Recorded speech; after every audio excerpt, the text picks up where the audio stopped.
മതക്കാർക്കും പ്രാമുഖ്യം നൽകുന്ന സെക്യുലറിസം എന്ന പദ്ധതി അവരുണ്ടാക്കിയതാണ്.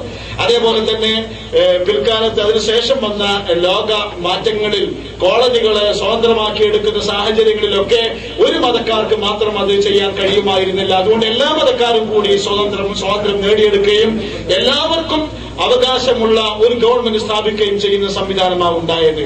അപ്പോ അതുകൊണ്ട് രാഷ്ട്രീയം എന്ന് പറഞ്ഞാൽ സെക്യുലർ രാഷ്ട്രീയം എന്നാണ് ലോകത്ത് ഉദ്ദേശിക്കുന്നത്.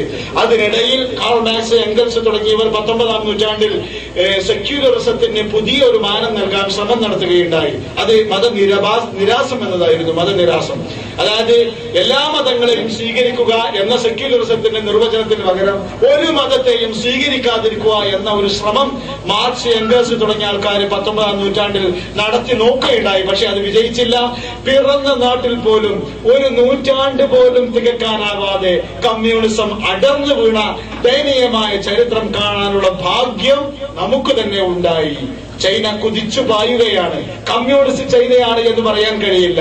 മലേഷ്യയിലും ചൈനയിലും പോയൊരു സഹോദരൻ കഴിഞ്ഞ ആഴ്ചയിൽ 2 അനുഭവങ്ങൾ ഞാനുമായി പങ്കുവെക്കുകയുണ്ടായി.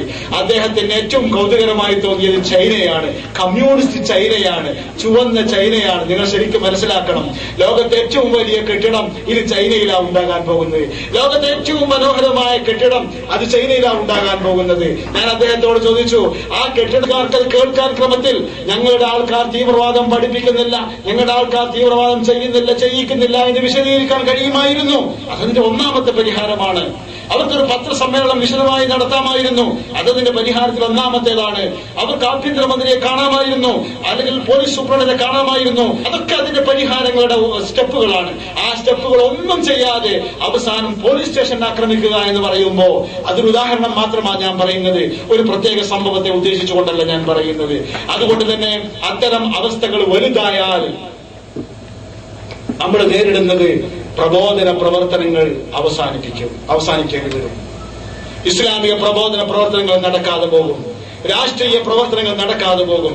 ഇത് ഭീഷണമാണ്, ഭയപ്പെടേണ്ടതാണ്.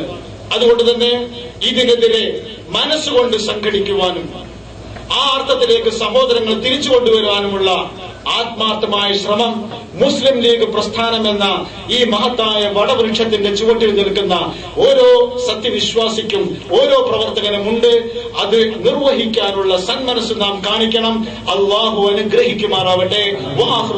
അൽഹംദുലില്ലാഹി റബ്ബിൽ ആലമീൻ. അസ്സലാമു അലൈക്കും വറഹ്മത്തുള്ളാഹി തആല വബറകാതുഹു.